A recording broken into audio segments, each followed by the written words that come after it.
नमस्कार विद्यार्थी मित्र मैत्रिणींनो, खूप खूप स्वागत आहे तुमचं सपनाच होमस्कूलिंग या युट्यूब चॅनलमध्ये। आणि आज आपण इयत्ता 9वी हिंदी या विषयाची प्रथम सत्र परीक्षा बघतोय 2019-20 ची। ही फक्त सराव प्रश्नपत्रिका आहे। या पद्धतीने तुम्हाला पेपर येत असतात। तर इथे अंक आहेत 80 आणि आपण आता ह्या काही सूचना दिलेल्या आहेत, त्या सूचना बघून घ्या काय काय असतात परीक्षेसाठी महत्त्वाच्या। सूचना के अनुसार गद्य पद्य पूरक पठन भाषा अध्ययन व्याकरण की आकलन कृतियों में आवश्यकता के अनुसार आकृतियों में ही उत्तर लिखना अपेक्षित है। 2 सभी आकृतियों के लिए पेन का ही प्रयोग कीजिए। 3 रचना विभाग में पूछे गए प्रश्नों के उत्तर के लिए आकृतियों की आवश्यकता नहीं है। और 4 शुद्ध स्पष्ट एवं स्वाच्छ लेखन अपेक्षित है। प्रश्न 1 है, पठित परिच्छेद पढ़कर दी गई सूचनाओं के अनुसार कृतियां कीजिए। इसके लिए 10 अंक है। इसके लिए हमें पहले तो परिच्छेद देखना होगा। ये देखिए परिच्छेद। एक समय था जब घरों में बिल्ली का आना जाना बुरा समझा जाता था, परंतु आजकल की परिस्थिति के कारण पुरानी विचारधारा और परंपरा एकदम घपले में पड़ गई है। वही विचार ठीक समझा जाता है जिससे काम चले। पिछले दिनों हमारे घर में बहुत चूहे हो गए थे। उन्हें घर से निकालने के लिए बहुत तरह प्रयत्न किए गए, पर हमारी एक न चली। आटे और अनाज के लिए लोहे के ढोल बनवाए गए। यह उपाय कुछ दिनों तक कारगर हुआ, परंतु आग पचाकर चूहे इन ढोलों में भी घुसने लगे। इस समस्या पर कई मित्रों ने परामर्श किया गया। आखिर यह फैसला हुआ कि घर में एक बिल्ली पाली जाए। इस प्रस्ताव पर किसी को आपत्ति न थी। चुनांचे एक बिल्ली लाई गई। उसकी खूब खातिर होने लगी। कभी बच्चे दूध पिलाते, कभी रोटी देते। उसने विधि पूर्वक चूहों का सफाया शुरू कर दिया। देखते ही देखते चूहे घर से गायब हो गए। सब लोग बड़े खुश हुए। बिल्ली प्राय सब लोगों की थाली में जूठन ही खाती, इसलिए हमें इसका कोई खर्च भी नहीं पड़ा। 2 महीने बाद वह समय आ गया जब हम चूहों को तो भूल गए और बिल्ली से तंग आ गए। हमने सोचा चूहे तो खाली अनाज ही खाते थे, कम से कम परेशान तो नहीं करते थे। यह बिल्ली खाने में भी कम नहीं और हमें तंग भी करती रहती है। उससे प्रति हमारा व्यवहार बदल गया। तभी इस परिच्छेद के ऊपर से प्रश्न देखते हैं। बिल्लियों के बारे में पुरानी मान्यता, घर में बिल्ली पालने का कारण। इसके 2 जवाब हैं। बच्चों द्वारा बिल्ली की खातिर। परिच्छेद में आए कहानी के प्रमुख पात्र। प्रश्न 3 है, निम्नलिखित मुहावरों के अर्थ लिखकर वाक्य में प्रयोग कीजिए। परामर्श करना, तंग आ जाना 1 अंक। निम्नलिखित शब्द वर्तनी के नियमानुसार लिखिए। चुनांचे आंख 1 अंक। निम्नलिखित शब्द के पर्यायवाची शब्द लिखो। प्रयत्न, मित्र 1 अंक। निम्नलिखित शब्दों के लिंग बदलकर लिखिए। चूहा और कुत्ता 1 अंक। पालतू पशुओं के बारे में अपने विचार लिखिए। यहाँ पे आपको पूरी छूट है, आप अपने विचार लिख सकते हैं। ख, सूचना के अनुसार निम्नलिखित कृतियां परिच्छेद के आधार पर पूर्ण कीजिए। तो हम पहले परिच्छेद पढ़ेंगे। परिच्छेद यह है, जैसलमेर से चित्तौड़ जाने की यात्रा कर हम 24 दिसंबर के सायंकाल तक चित्तौड़गढ़ पहुंच गए। चित्तौड़गढ़ का नाम आए या चेतक का, तुरंत एक वीर साहसी और स्वाभिमानी देशभक्त का चित्र मानस पटल पर सजीव हो उठता है। महाराणा प्रताप, जिन्होंने चित्तौड़ की सुरक्षा में अपना सर्वस्व न्यौछावर कर दिया, लेकिन आत्मसमर्पण नहीं किया। भले ही महालोक को त्याग कर जंगल में शरण लेनी पड़ी, बच्चों और परिवार को भूखा रखना पड़ा।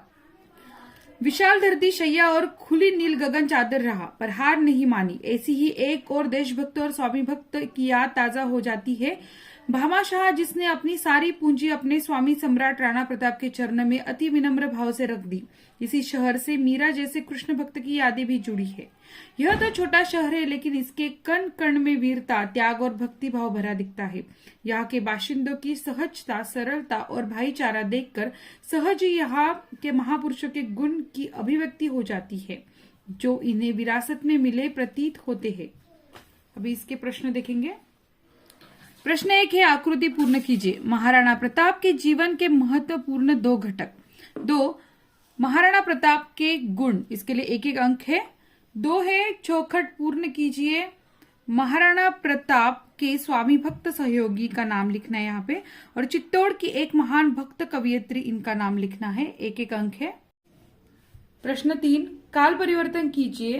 1, यह छोटा सा शहर है, इसे पूर्ण भूतकाल में लिखना है वाक्य को। 1 अंक। जोधपुर से जैसलमेर रात की गाड़ी थी, सामान्य भविष्य काल करना है इसका। प्रश्न 4, एक निम्नलिखित वाक्य शुद्ध करके लिखिए। वह उनको वादा करता है, 1 अंक। 2 विलोम शब्द लिखिए, हार गुण, 1 अंक। 5 देशभक्ति की भावना आवश्यक विषय पर अपने विचार लिखिए, 2 अंक।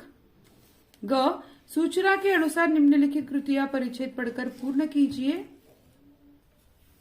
पहली बार मैंने MIT में निकट से विमान देखा था, जहां विद्यार्थियों को विभिन्न सब सिस्टम दिखाने के लिए 2 विमाने रखे थे। उनके प्रति मेरे मन में विशेष आकर्षण था। वे मुझे बार बार अपनी ओर खींचते थे। मुझे वे सीमाओं से परे मनुष्य की सोचने की शक्ति की जानकारी देते थे तथा मेरे सपनों को पंख लगाते थे। मैंने एरोनॉटिकल इंजीनियरिंग को अपना अध्ययन क्षेत्र चुना क्योंकि उड़ान भरने के प्रति मैं आकर्षित था। वर्षा से उड़ने की अभिलाषा मेरे मन में पल रही थी। मेरा सबसे प्यारा सपना यही था कि सुदूर आकाश में ऊंची और ऊंची उड़ान भरती मशीन को हैंडल किया जाए। पहला प्रश्न है, उत्तर लिखिए। 1 लेखक ने पहली बार विमान यहां देखा। लेखक का सबसे प्यारा सपना था, 1 अंक। 2 गद्यांश में प्रयुक्त भाववाचक संज्ञा लिखिए, 1 अंक। गद्यांश में प्रयुक्त विशेषण लिखिए, 2 विशेषण लिखने हैं, 1 अंक।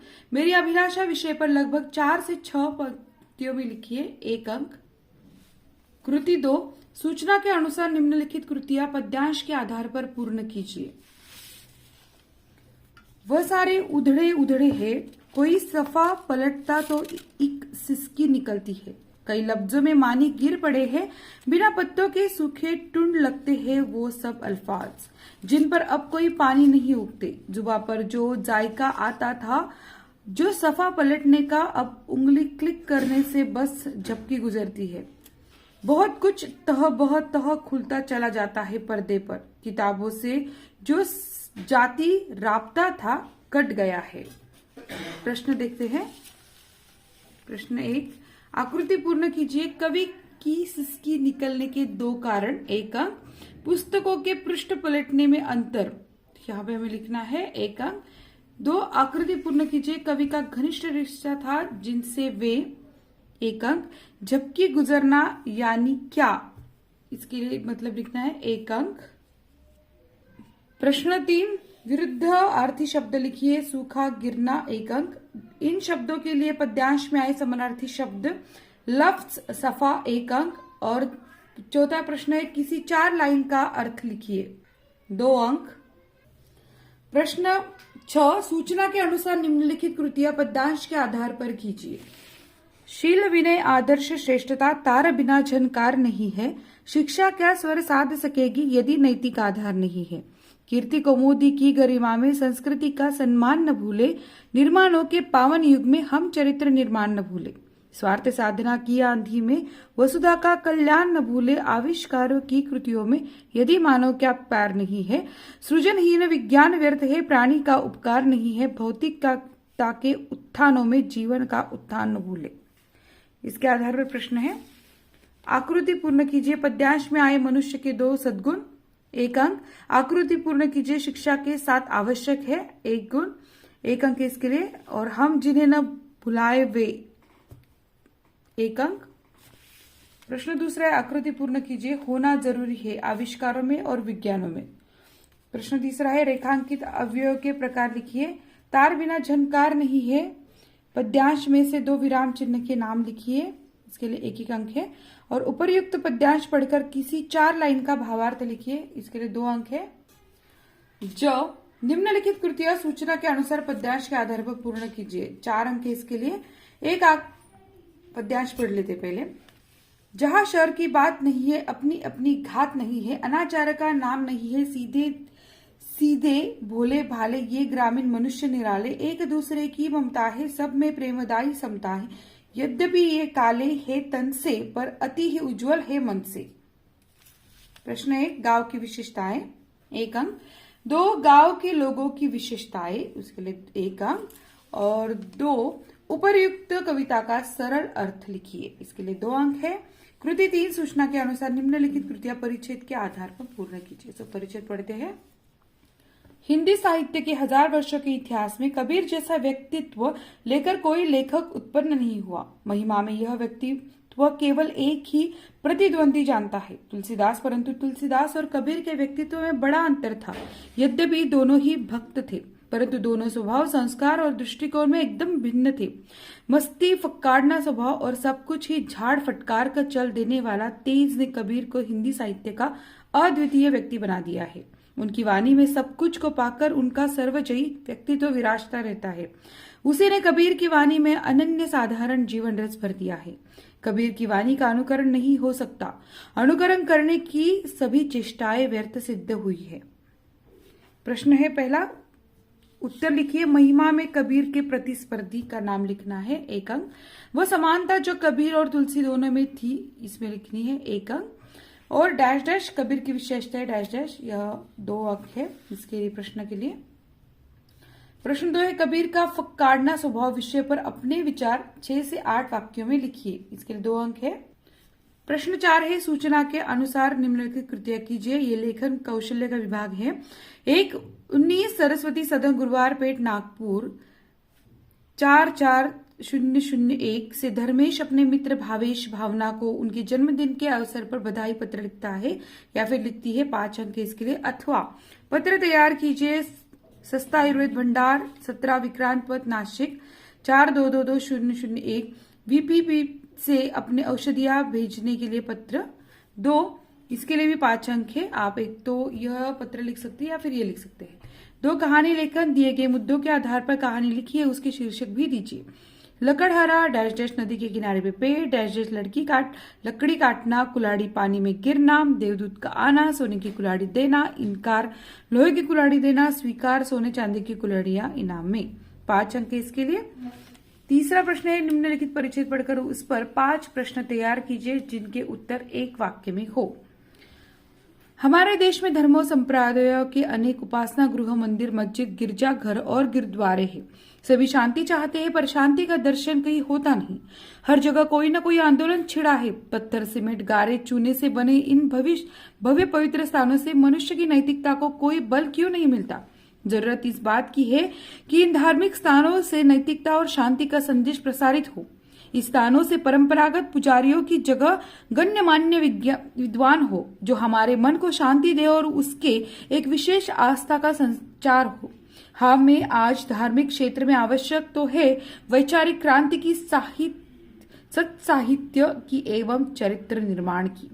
तो इस पर हमें 5 प्रश्न तैयार करने हैं जिनके उत्तर एक ही वाक्य में होने चाहिए। चौथा प्रश्न है, निम्नलिखित परिच्छेद पढ़कर उसके आधार पर अपनी भावनाएं 150 शब्दों में व्यक्त कीजिए। दुनिया भर में आजकल पानी की समस्या जटिल होती जा रही है। पानी बचाने के लिए जोर जोर से प्रयास किए जा रहे हैं। दूसरी ओर कुछ लोग विभिन्न कार्यों अंधाधुंध पानी का उपयोग करते हैं। इस समस्या के बारे में अपने विचार लिखिए, 5 अंक इसके लिए। कृति 5, निम्नलिखित में से कोई 2 कृतियां कीजिए। 1, वृत्तांत लेखन, निम्नलिखित विषय पर संबंधित वृत्तांत तैयार कीजिए। विद्यालय में प्रांगण में मनाए गए बाल दिवस का वृत्तांत तैयार कीजिए। 14 नवंबर 2019 काला विद्यालय प्रांगण नासिक 422002, 5 अंक इसके लिए। 2 है विज्ञापन लेखन, छात्रों के लिए गणवेश बेचने वाले भंडार के लिए उत्तम गणवेशों की बिक्री से संबंधित विज्ञापन तैयार कीजिए। भंडार का नाम, गणवेश की विभिन्न वस्तुएं, उनकी विशेषताएं, छूट आदि का उल्लेख कीजिए, 5 अंक है। तीसरा है संवाद लेखन, स्कूल बैग की दुकान पर दुकानदार और ग्राहक के संवाद तैयार कीजिए, उसके लिए 5 अंक है। और 4 है निम्नलिखित किसी एक विषय पर निबंध लिखिए, मेरा गांव पुस्तक की आत्मकथा, 5 अंक है। तो आपको सिर्फ 2 कृतियां करनी है। हमारी प्रश्न पत्रिका यहीं पे खत्म होती है।